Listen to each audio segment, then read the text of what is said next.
বলেই এক হাত দিয়ে নীলাকে জড়িয়ে ধরে। রায়হান আর নীলার বিয়ের 3 বছর হতে চলল। ভার্সিটি জীবন থেকে তাদের প্রেম। নীলা রায়হানদের বাড়িওয়ালার মেয়ে ছিল। নীলার বাবা মেয়ের সম্পর্ক জানতে পেরে নাকচ করে দেয়। সামান্য ভাড়াটিয়ার ছেলের কাছে মেয়েকে বিয়ে দেবে না। তাছাড়া রায়হান তখন পড়াশোনার পাট চুকিয়ে বেকার বসেছিল। কোনো বাবাই বেকার ছেলের হাতে মেয়ে দিতে চাইবে না। নীলার বাবাও চায়নি। তার নাই হয়ে গেল। কেউ আর রাজি করাতে পারেনি। শেষে না পেরে নীলা রায়হানের হাত ধরে বেরিয়ে গেল। রায়হান এখন নামকরা প্রাইভেট কোম্পানিতে চাকরিরত। মাস শেষে অনায়াসে 50-60 হাজার টাকা হাতে আসে। নীলার বাবাও তাদের মেনে নিয়েছে। বিয়ে হয়ে গিয়েছে। আর তার মেয়েও ভালো আছে।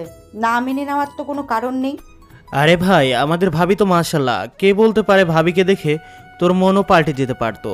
তখন ভাবি নিয়ে পালিয়ে গেলে আমাদের ভাবি হারাতে হবে। তার থেকে বড় কথা, আমাদের ইমতিয়াজ বউ হারা হতো। কথাটা বলেই রাকিব উচ্চস্বরে হেসে উঠল। ওর সাথে বাকি সবাইও তাল মেলায়। অন্য সময় হলে আরু হয়তো ওদের কথাবার্তায় লজ্জা পেত, কিন্তু একটু আগের ঘটনায় কেমন নির্বিকার ভঙ্গিতে দাঁড়িয়ে আছে। আরুকে দাঁড়িয়ে থাকতে দেখে মিহান বলল, কি হলো আরু, দাঁড়িয়ে আছো কেন? বসো। ভাবি বলো মিহান। হুমায়রা তোমার থেকে বয়সে বড়, আর ভাবি বলতে সমস্যা হলে আপু বলবে। কথাটা ইমতিয়াজ সামান্য হেসে বললেও ভালো করে লক্ষ্য করলে দেখা যাবে মুখে হাসির ছিটেফোঁটাও নেই। সবটাই যেন অনিচ্ছাকৃত। মিহান মিথির ছোট ভাই, এবার কলেজে উঠেছে। ওরা সবাই এখন ইমতিয়াজের বাসায় আসার জন্য প্ল্যান করছিল। তখন ওদের সাথে মিহানও ছিল। ছেলেটাকে তো ফেলে আসা যায় না, তাই ওকেও সাথে করে নিয়ে এসেছে সকলে।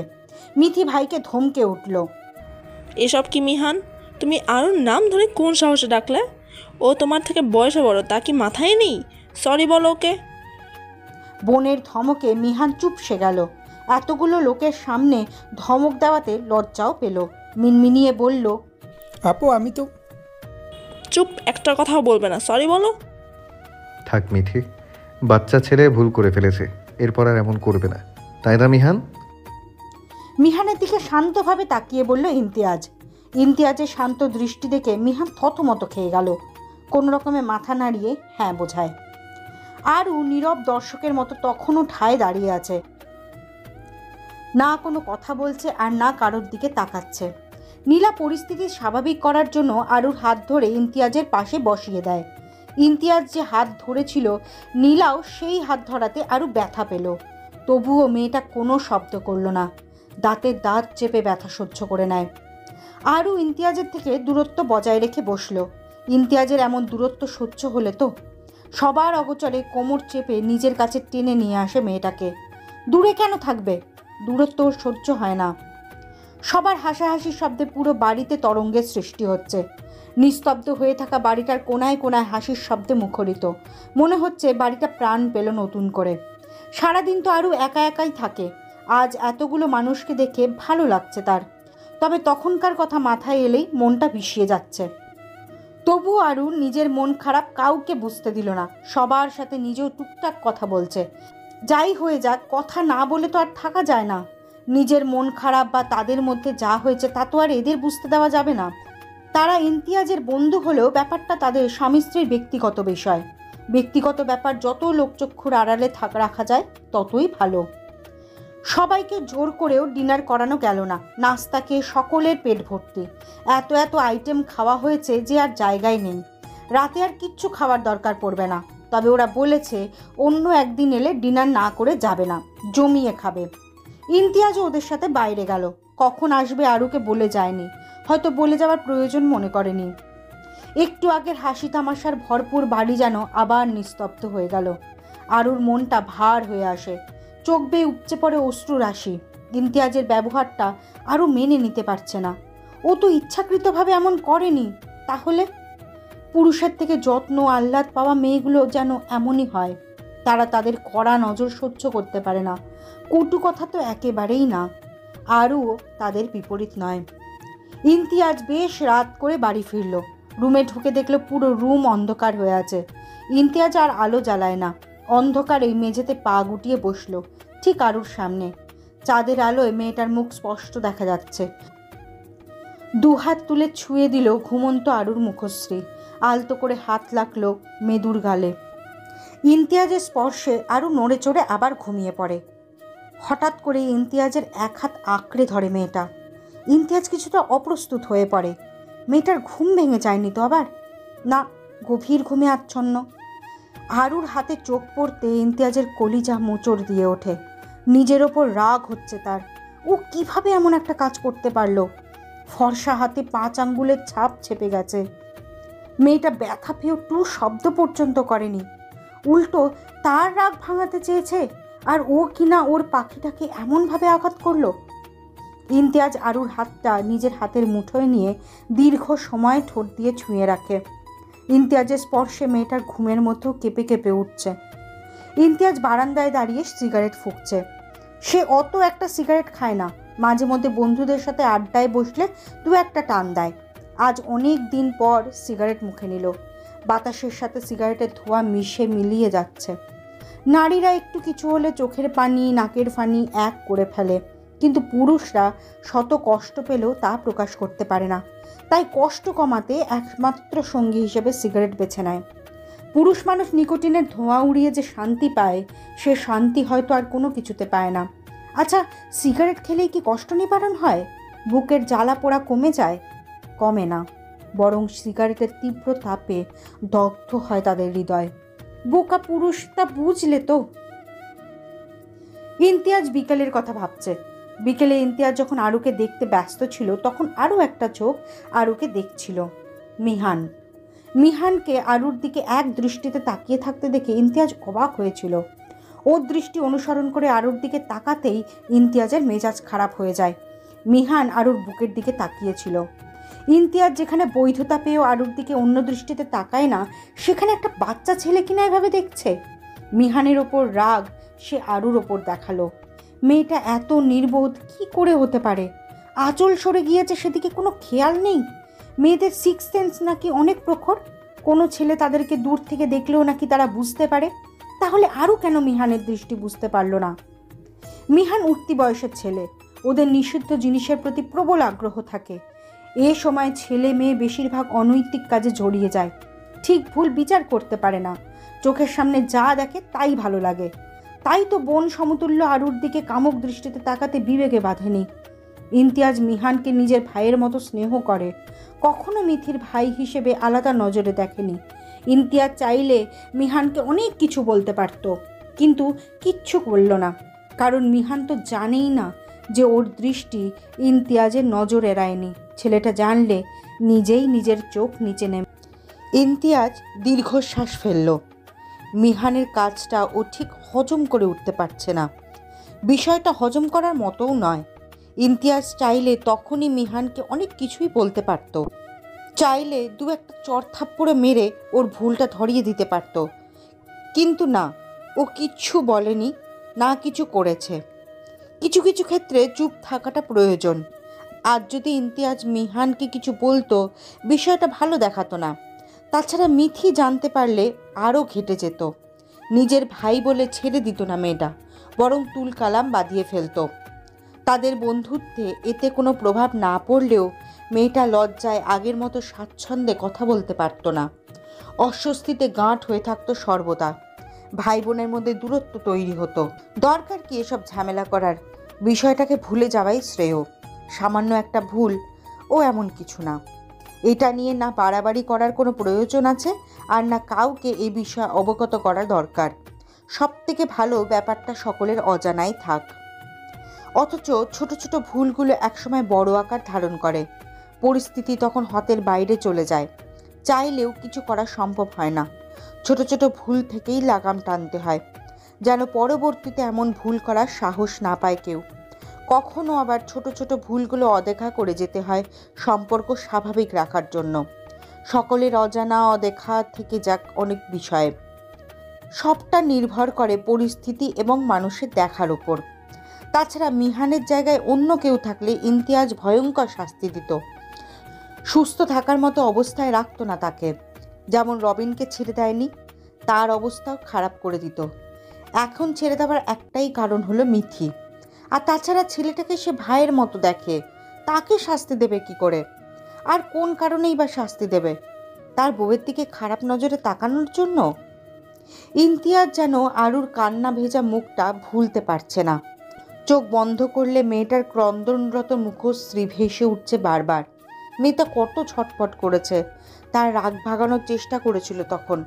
আর সে কিনা হাতে জ্বালা অনুভব হতে ইমতিয়াজের হুঁশ ফেরে। সিগারেটের ছ্যাঁকা লেগেছে। ওর হাতে যে সিগারেট ছিল তা ভুলেই গেছে। ইমতিয়াজ সিগারেটটা না ফেলে হাতে চেপে ধরল। এই হাত দিয়েই তো আজ আরুকে সে ব্যথা দিয়েছিল। কি করে পারলো সে? কিছুটা শাস্তি যে তারও প্রাপ্য। সামান্য শাস্তি না হয় নিজেই নিজেকে দিল। যদি এতে মনের অস্থিরতা খানিকটা কমে আসে, ক্ষতি কি তাতে? এমন হাজারো শাস্তি সে নিজেকে দিতে প্রস্তুত। ইমতিয়াজ পুরোটা রাত নির্ঘুম কাটিয়ে দিল। রাতের শেষ প্রহরে গিয়ে আরুর পাশে শুয়ে পড়ে। পেছন থেকে আরুকে জড়িয়ে পিঠে মাথা ঠেকিয়ে রাখল। আরুর কানের লতিতে চুমু খেয়ে ফিসফিস করে বলল, আমার পাখি, আমার ভুল হয়ে গেছে। আজকে অনেক কষ্ট দিয়েছি, তাই না? আর কোনোদিনও অন্যের রাগ তোমার উপর দেখাবো না, ভুলেও কখনো আঘাত করবো না, ঠিক এমনভাবে। আজ বেশ বেলা করে আরুর ঘুম ভেঙেছে। নাকে এসে ঠেকল তীব্র পুরুষালী ঘ্রাণ। মনে হলো কেউ তাকে আষ্টেপৃষ্ঠে জড়িয়ে ধরে রেখেছে। আরু তাকিয়ে দেখল ইমতিয়াজ তাকে এক হাতে জড়িয়ে ধরে ঘুমাচ্ছে। এমনভাবে ধরে রেখেছে মনে হচ্ছে ছেড়ে দিলেই সে পালাবে। চুলগুলো কপালের ওপর পড়ে আছে। কেমন বেঘুরে ঘুমাচ্ছে লোকটা। আরু কাল রাতে কখন ঘুমিয়ে পড়েছে তার মনেই নেই। ইমতিয়াজ ফিরল, অথচ সে বুঝতে পারল না এতটা গভীর ঘুমে ছিল যে টের পায়নি।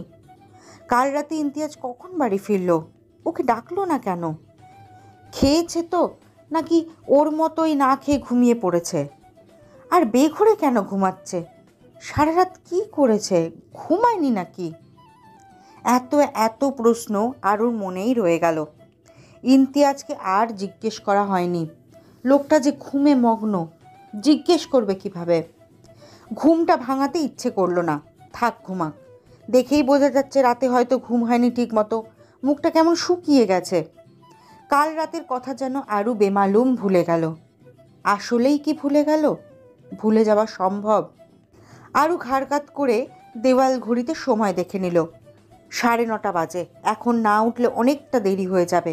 আরু আস্তে করে নিজের ওপর থেকে ইমতিয়াজের হাতটা সরিয়ে দিল। এমনভাবে সরিয়েছে যাতে ইমতিয়াজের ঘুম না ভাঙে। আরু দ্রুত নিচে নেমে সকালের নাস্তা তৈরি করা শুরু করলো। আরু জানে ইমতিয়াজ কাল না খেয়ে ঘুমিয়ে গিয়েছে। এক প্রকার তাড়াহুড়ো করে সব কাজ শেষ করলো মেয়েটা। বেশি কিছু করেনি, অল্প সময় যা পেরেছে তা করেই দৌড় লাগালো। কাভার থেকে শাড়ি বের করে দৌড়ে গোসল করতে গেল। কাল রাতে কান্নার ফলে মাথা ভার হয়েছিল। গোসল না দিলে বোধহয় আরু মাথা ব্যথা শেষ হয়ে যেত। এবার নিজেকে একটু হালকা লাগছে। ভেজা চুলগুলো ছেড়ে টাওয়াল বারান্দায় ছড়িয়ে দিল। এখন তার কাজ ইমতিয়াজকে ঘুম থেকে তোলা। শুনছেন? কি হলো, উঠছেন না কেন? আরও বেশ কয়েকবার ডাক দিলেও ইমতিয়াজ ঘুম থেকে ওঠার কোনো নামগন্ধ নেই। কি এমন ঘুমাচ্ছে যে এত ডাকার পরে উঠছে না? আরও এবার ইমতিয়াজকে আলতো করে ধাক্কা দিল। না, কোনো খবর নেই। দেখুন 10টা বেজে গেছে, খাবেন না? না খেয়ে এভাবে ঘুমোলে চলবে? এখন উঠে খেয়ে পরে পরে না হয় আবার ঘুমাবেন। এবার ওঠেন, উঠতে বলেছি আপনাকে। কি হলো, কথা কানে যায় না? উঠছেন না কেন? মুখের ওপর পানি ফোঁটা পড়তে ইমতিয়াজ চোখ মেলে তাকায়। চোখ খুলে এমন দৃশ্য দেখবে তা ভাবেনি সে। আরও ওর দিকে ঝুঁকে আছে। তার মানে এই মেয়েই ওকে ডেকে চলেছে এতক্ষণ ধরে। সারা রাত যে ঘুমায়নি সেটা কি এই মেয়েটা জানে? এভাবে তার ঘুম ভেঙে দেওয়ার শাস্তি দেওয়া উচিত। কি শাস্তি দেবে এই মেয়েকে? ভেজা চুল থেকে পানি ওর মুখের ওপর পড়ছে। সদ্য গোসল থেকে বের হওয়ায় মনে হচ্ছে স্নিগ্ধতার চাদরে মুড়ে আছে। ঘুম থেকে উঠে এমন দৃশ্য দেখে ওর হৃস্পন্দন বেড়ে গেল। এমন স্নিগ্ধময়ীকে সে কি শাস্তি দেবে? সে নিজেই যেন খেই হারিয়ে যায়। কেমন আদুরে ভাব। একটু গভীরভাবে ছুঁয়ে দিতে ইচ্ছে করলো। সে কি ছুঁয়ে দেবে একটু? ইমতিয়াজ নিজের ইচ্ছেটাকে দমন না করে প্রাধান্য দিল। ছুঁয়ে দিল মেয়েটাকে। ইমতিয়াজ আরুকে হ্যাচকা টান দিয়ে বিছানায় ফেলে দিল। ভেজা চুলে নাক ডুবিয়ে গভীর শ্বাস টেনে গলায় নাক ঘষতে লাগলো। কপাল, গাল, নাক, গলায় ছোট ছোট চুমুতে ভরিয়ে দেয়। ইমতিয়াজ হয়তো নিজের হুঁশে নেই। ঘোর লাগা চোখে দৃষ্টি নিবদ্ধ করে। ইমতিয়াজের এমন চাহনিতে আরও মিইয়ে যায়, কেমন হাঁসফাঁস করতে লাগলো। কোনো রকমে ধরা গলায় বলল, ইমতিয়াজ। ব্যাস আর কিছু বলতে পারল না। ইমতিয়াজ ওর তর্জনী বৃদ্ধাঙ্গুল দিয়ে চেপে আরুর ফাঁকা হয়ে থাকা ঠোঁট যুগল বন্ধ করে দিল। আরু হতভম্ব হয়ে ইমতিয়াজের দিকে তাকিয়ে আছে।